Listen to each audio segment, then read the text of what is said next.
The power of the female leader and female thought leader. In this video, I'm going to explore some of the more powerful aspects of the feminine leader as the queen archetype, and sometimes even aspects of the mother archetype, and even aspects of the king archetype, and maybe a bit of also the sage archetype, where someone shares a bit of their knowledge, wisdom, and insight. So my name is Eileen Burns. I'm a soul empowerment coach. I'm also a healer, therapist, and spiritual business strategist. Now, one of the things that we have seen in recent years is a rise in female leaders and female thought leaders. And humanity, if we look at, for a long time, there was a very masculine energy into society. And if you look at then feminism, that feminism could push things the opposite way. It became very anti-masculine instead of, the feminine leader or the feminine approach to looking and seeing the balance between the divine feminine and the divine masculine, and helping us all at a unique level understand the importance and the balance of both. Because when you push the feminine approach and try to demasculinate things, we get out of balance, and we take a lot of power and structure and strength that can be in society. Now, if we look at, for example, what the queen archetype represents, I'm just going to use Caroline Mizzy's cards just as an example. Now, the queen archetype in its light form is someone that has a certain of authority, or don't know, in relation to leaders and thought leaders. My view of spiritual leadership is very different. But if we look at leadership as an authority over something, or the leader of, maybe the CEO of something, or the owner, or someone that's the head of the table of a family, as the female role, right? So the queen of the family, if we look at it that way, right? Now, if we look at the positive aspects, it is about that regal authority and owning sovereignty. So it starts with someone at a certain level knowing their value, knowing their worth, and knowing their position. Now, even though I'm a great believer that on earth we all are equal and we all have equal status, the reality is when you're running a business and you are, for example, maybe a spiritual mentor or a spiritual teacher, often you are standing up for certain types of values and thoughts and beliefs of what you believe is truly important. And often that comes at a soul level. So your business is representing certain thoughts and beliefs and values. Now, many spiritual female entrepreneurs don't necessarily look at themselves as a leader. I maybe wouldn't use that word, and generally probably I wouldn't either in some ways.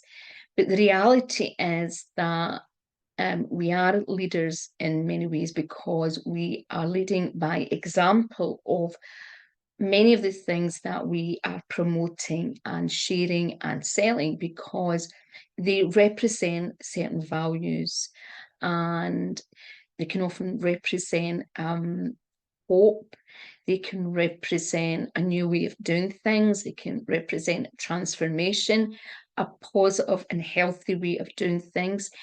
away from the old, distorted, and often very toxic structures and toxic way of living.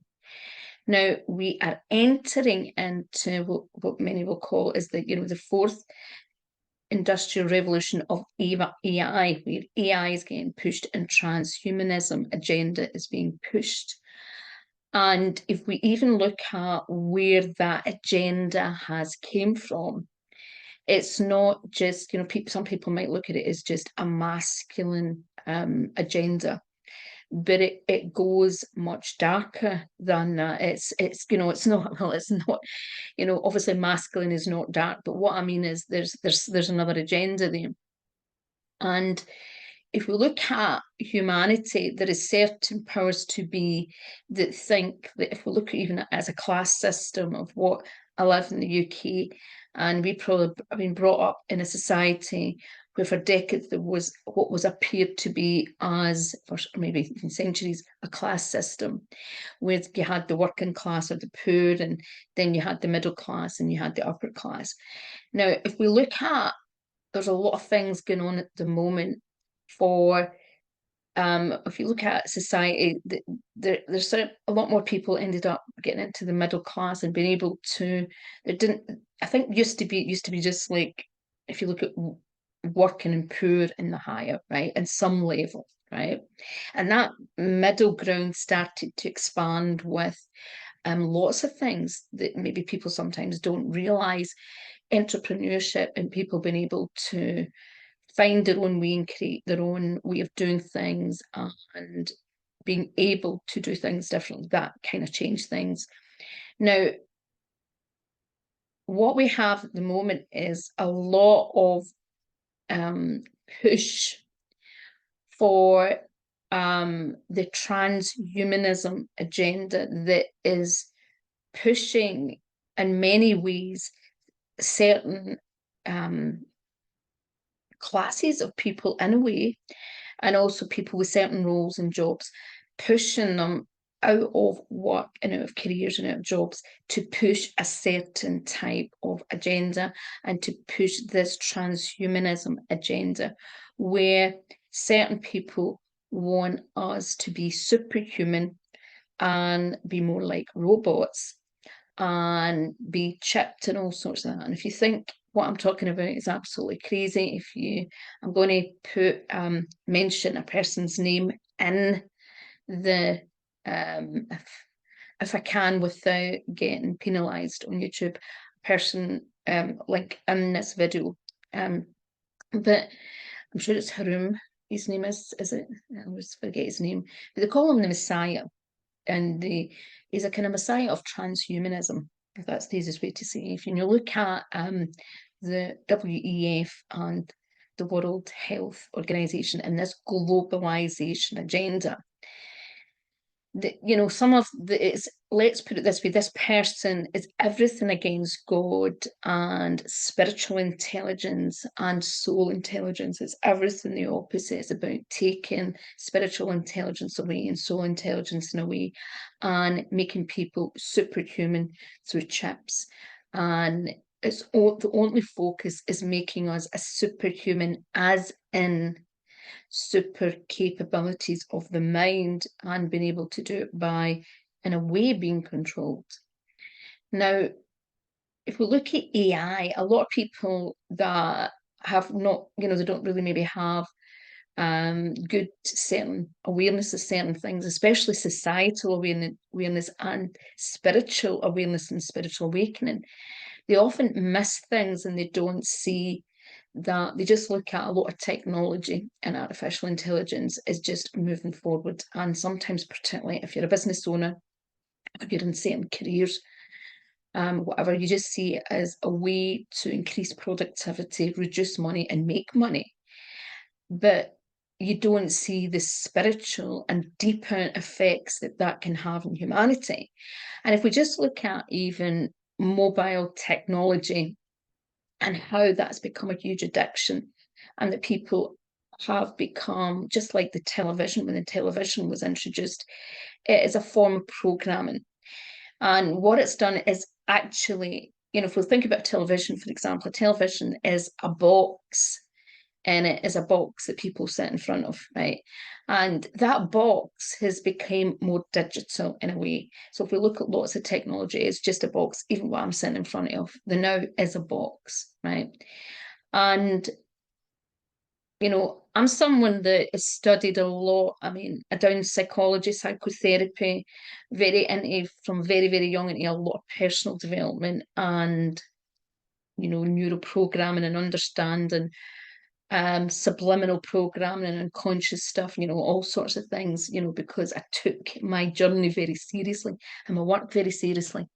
And one of the things that is very obvious about the human mind, particularly people that are not they're not really connected at an intuitive level. They're very ego and analytical and not in their intuition, not in their soul, but are very much living the world through what they're told by the TV or what they're presented. And I'll give you an example, you know, maybe the extremes, where there are certain people who love their soaps, love their reality TV, love their celebrities, and they believe everything that they're presented on that show or what is given as truth, and they think that they know all that story and they think it, but they don't realize it's just like a film. There are certain things you're seeing, and you know, and even sometimes reality TV, you're still not seeing the whole picture. It's just like you are looking at me right now, and you might have a certain opinion of me and might have certain thoughts about some of the things that I say or things about my life, but you're only seeing a tiny aspect of that. And a lot of it may be assumptions, presumptions, you know, and you know, you're seeing things through a tiny lens and a small lens. And that's just one aspect. Now, because of this push of, and if we think about programming and becoming reliant always in other things for information, if we just look at for universities, if we look at the last, I think, 3-4 decades, many of the universities all over the world have been embedded by certain people who actually dictate the curriculum. And I'm going to say one person, and that dictates a lot in their organisation and their funding, and this should make you think. And if you think about the person behind Microsoft, right, and their push, and if you look at a lot of the things and the deeper things that went on, it starts to open your mind and you start to see things very differently about why things were created a certain way and why we have become reliant in so many things in our everyday life and certain people and certain organizations. And when we do that, we give our power over to someone else and to something who tries to control, for example, and this same person is trying to control what type of food we eat, and a lot of it is no longer food. Now, the female leadership is completely polar opposite to that in many ways, because the female leadership is very much tends to be more feminine flow, intuition, represents, and even, you know, in males as well, that when we can own the feminine aspect of leadership, it is bringing the balance of creativity and flow, intuition, and a softness to things, and being able to, you have to balance it obviously with the masculine, because it's like one of the things that I see with a lot of spiritual businesses and heart and holistic based businesses, they can be too feminine, too intuitive in respect to, and so creative, but struggle with the structural and masculine aspects of a business to make it sustainable and to make it simple, and it can cause them lots of problems. I also meet, you know, some healers and things that are very much in their masculine, but they still struggle with structure. And often what happens sometimes when they have a lot of masculine energy, they sometimes are coming into their work to find the feminine, find the creativity, and they're yearning for that so much that they push themselves away from also the structural and the masculine aspect, because maybe they've been in previous jobs, or maybe just to do with their archetypal traits or things that they've learned in childhood. They became very analytical, very structural. If you think about most people's jobs today, there is a lot of masculine push. Now, luckily, I attract a lot of creatives and a lot of people that are very in their more intuitive aspect, right? And they are the leaders that are often do not see themselves as leaders, because they're coming in with a very heart-based purpose, and they often have a very strong drive and soul drive to support and empower and help others.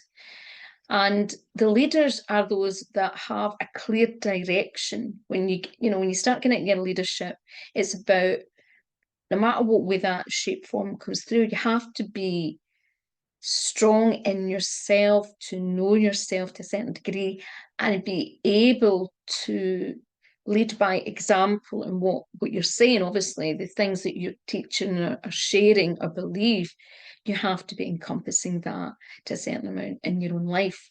Now, we don't have to have it all perfect, but we still have to be living by certain principles that we are adhering to, or trying to teach or share.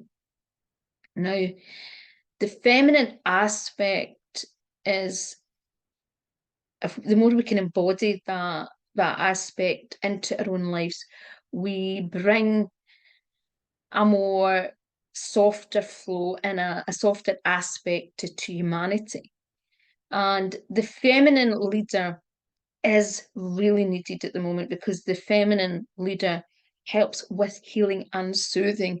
And we also, if you think about wars can often, not just with darker agendas, but also can be aggravated and can continually to grow and expand and be manipulated by further aggression and further push with masculine energy. But it's often the heart-based, the soft and the creative aspect that looks at the situation with more compassion, looking at all sides, and can bring a level of creativity and intuition and look at things differently. Now, I'm not saying, of course, you need the balance. But when we look at things like AI, now I'm going to be involved in, for example, a discussion and a talk with Rose Metcalf, and it's about looking at embodying, more feminine leadership, and looking how to be able to, I suppose, counteract this real push for the AI, revolution, and the push of masculine that is trying to control and dictate the world into world globalization and certain agendas.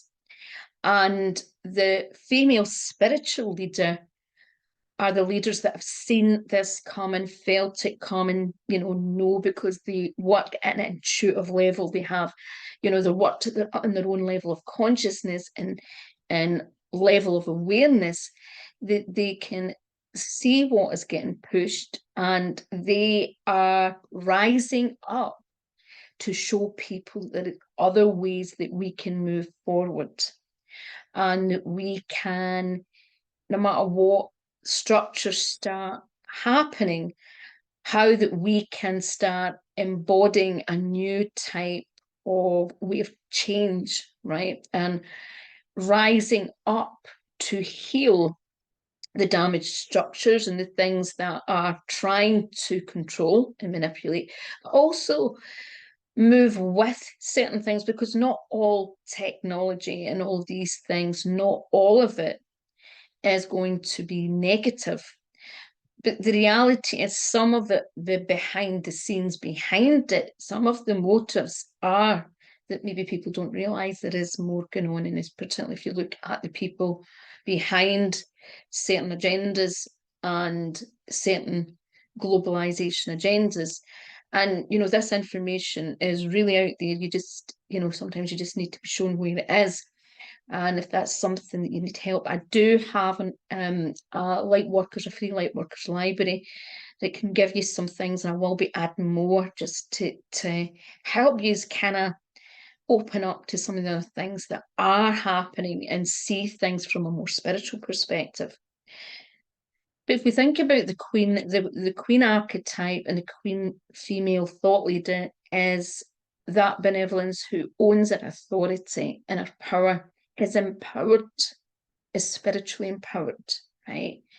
And that doesn't mean that you need to be a queen and a royal person and have lots of money and, you know, this huge business, be a CEO. That's not what it's about. It's about you owning your sovereignty and teaching other people to own their sovereignty and be able to speak as a thought leader or a leader in your field. And a thought leader is someone who has thoughts that can lead beliefs that they think are going to change and really help humanity. And a lot of, you know, we all can have different ideas of things and we might not all agree with everything. But often new ideas and new thoughts and new ways of doing things and discussions can really open up us all to seeing the world through new eyes and seeing creative solutions through new eyes. If we sit back and we just sit back and kind of become passive and just think, oh, there's nothing we can do about this. This is the way it's going. You know, well, for example, you're not an active participant in society. You're becoming a victim. You are, you know, you're falling in that victim mentality where one of the things I think a lot of light workers did not realize about their role, you know, because maybe they just didn't understand what a light worker really meant. And particularly what I'm talking about is a lot of healers and things didn't really see when we were talking about awakening and raising consciousness. I suppose a lot of us, there were certain things we didn't know how it was going to come through. But a lot of people, they've had a bit of a shell shock and realise that it's not just about love and light and just sitting back, but it's actually about having true courage, strength, and power. And, you know, and that doesn't mean that you have to be, you know, go out and do some healers and therapists and things are doing all sorts of things. And that's not what I mean. But what I mean is for those of you who want to be and feel really guided, because we're going to see a huge amount of healers, therapists, and light workers and become the leaders and the thought leaders and the people that never imagined, because it's a new type of energy that's come through. It's not egoic. You know, sometimes people want followers and want to build communities and it's an egoic thing. They want to be seen as the leader. They want to be seen as important. They want to be the person that does, and it comes from the egoic. But this new feminine leadership is coming from a place of doing what's best for all and not about control. If we think about sometimes the shadow element of the king archetype, the king leader can be very much about authority, control. This is the way we do it, and that's it. Where the feminine role is, you know, it has a different energy, and it has the queen knows her place. She has that level of confidence and self-esteem and sovereignty that she can stand her own, but she can lead and lead others or guide others and be an example to others with the heart in the true light form. Now, when I was looking at the cards just to do this when I was pulling them out, because it was a subject I chose to talk about. I usually just pull the cards out, but I also pulled a couple of cards to see what else was coming up with the energy of this. And I don't do these readings from, I do it from an intuitive aspect, but it's not, it's not just about, I don't do it like a reading, like an oracle reading or anything. That's not what it is. But I do go with the energies that are involved with the cards and what is showing up in society. And interesting, we've got the Knight card. And if you look at the Knight archetype, it's all about loyalty, romance, chivalry, a love of honor. And if you think about the Knight archetype often is the archetype who saves the day, right? The knight in shining armor. Now, there's a lot of women, and what I found very, very interesting through the last 4 or 5 years, it was predominantly women, spiritual healers and spiritual teachers that were really speaking out and putting themselves on the line and were willing to sacrifice themselves and be the knight of shining iron for other people and for their cause and for what they believe in. And they did it from a space of honor, honoring what they represent in their beliefs and their work and what they represent for humanity, right? And I think this is really, really important. I'm a great believer in understanding deep down what the deeper message is in your cause, your mission, and your purpose. And if you're doing it at a superficial level, it just comes across as superficial. But if you know deep down at a soul level what your mission really is easier to rise, right? And for me, humanity, one of the biggest things that I think I've realized, and maybe on some level I knew it, but I didn't realize how deep it went and how much I was willing to sacrifice for it, was that this empowerment, how important empowerment was, and how important it is for people to get more soul aligned. And for me, what the last several years, even the last 5 years or so, has really taught me is how disconnected people are from their soul and for their inner intuition, and how programmed and conditioned and easily manipulated they are. And I even see this in the spiritual community. That was a big surprise for me. But this is a time that you can be your own knight in shining armor and a knight in shining for other. And also the goddess energy was coming up. So with the feminine goddess energy. And if we look at that card, the feminine expressed through wisdom, nature, life force, and sensuality. And that's a really good card to represent the divine feminine aspect of how, as healers, therapists, coach, teachers, we all can embody more of that energy, that femininity of purity, but from a purity. Now, even though that aspect represents sensuality, one of the things that I would say is with over-sexualization in society, where it's almost like there's a corrosion, there's a loss of purity and aspect to things, and a loss of things have got kind of a bit distorted and so deviant that the world has lost sight of true femininity and divinity. And the more that we can all honor what the feminine aspect truly means, and the power and the purity in that, and purity of purpose, purity of our motivations.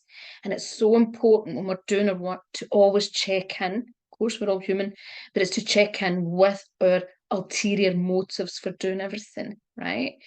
And checking in, maybe certain wounding is triggering us, is triggering us in certain things, right? Now, an interesting other one come up was the priest card. Now, the priest archetype facilitates spiritual commitments and serves as a channel for spiritual energy.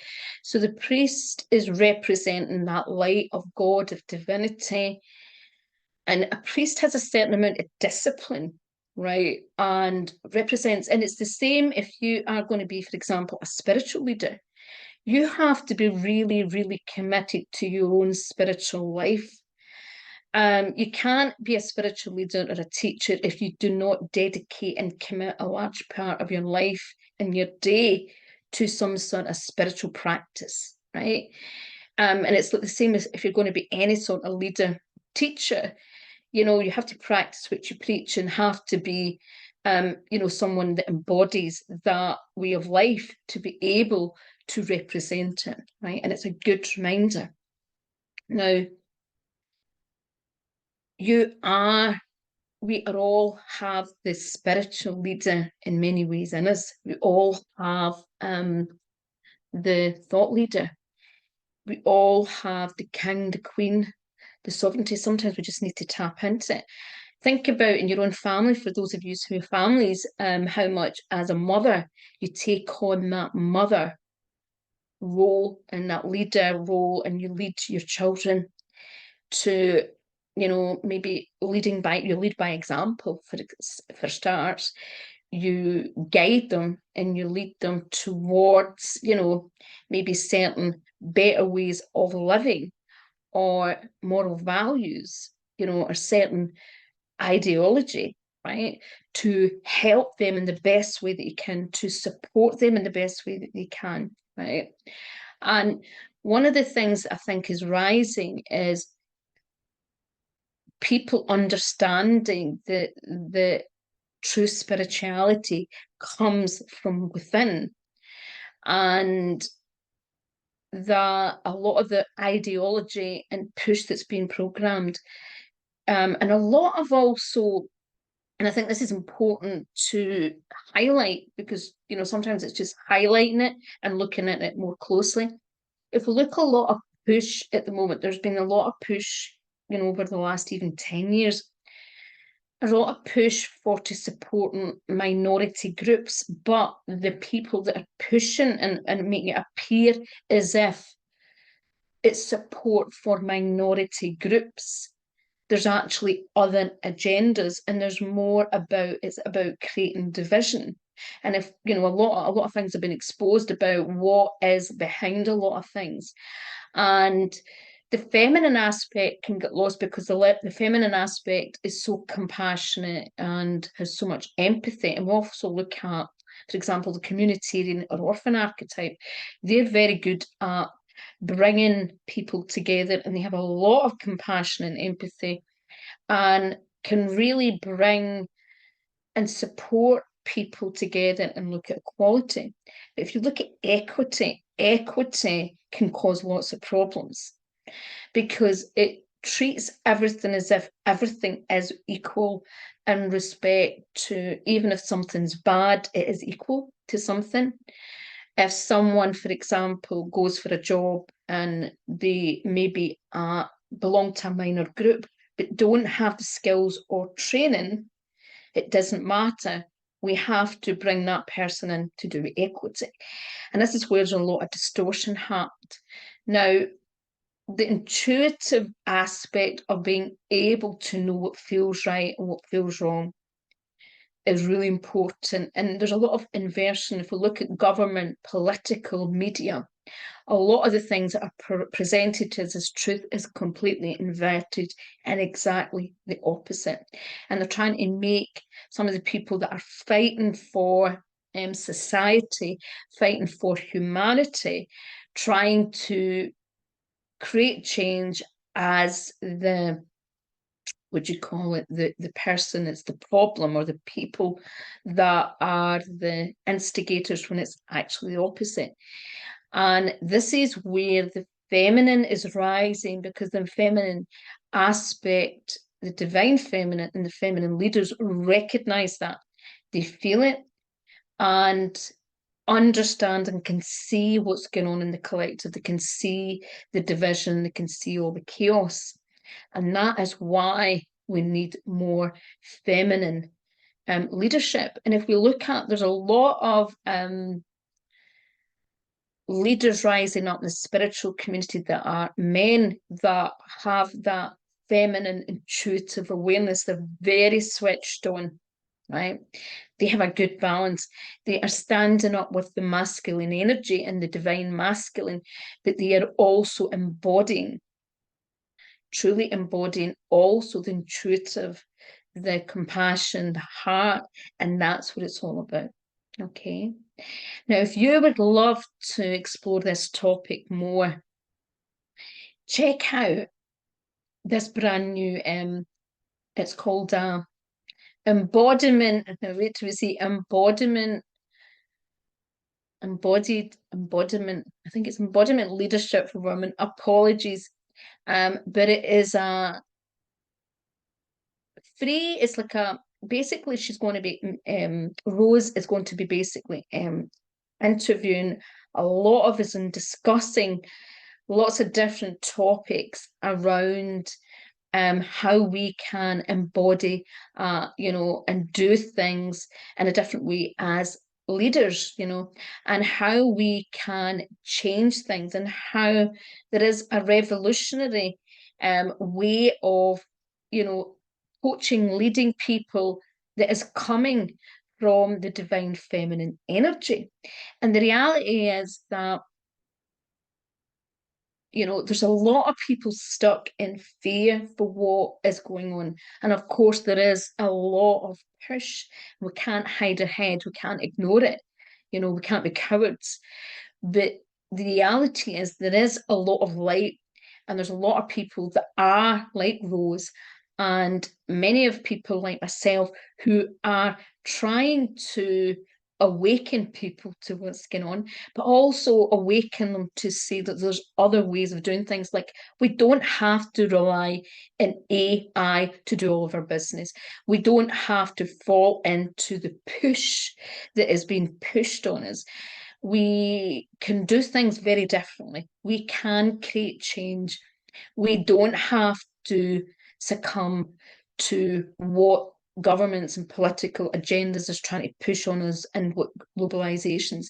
The more that we stand up courageously, and that the more that we can help people see, and get together and become stronger, and help people see there is other solutions, there are other ways of doing things, we empower not just ourselves, but we empower the collective, and we help other people to get aha moments, help other people to actually identify creative ideas. There's so many people that are innovators and designers who have got amazing gifts, and the more that we stand up and inspire and stand up for the core values that we think humanity need, the more that we create empowerment, and we create and we do it from the heart. We help also let people see that may have different opinions as be willing to actually listen and see other perspectives, because that's the most important thing. Because when we don't listen to other people, when we're not open and we're not willing to look at other things from other angles, we become very closed, right? So I'm going to share the link. It's a free live docu-series. And I think there's about 30 of us talking, and they're going to be different talks, and lots of discussions about this, and solutions to move forward, and looking at things from a different perspective, and how we can all create change that comes from that feminine energy and that feminine flow. Okay, thank you for watching. Have a wonderful day. If you like this video, please like, follow, subscribe, even comment. Okay, bye-bye for now.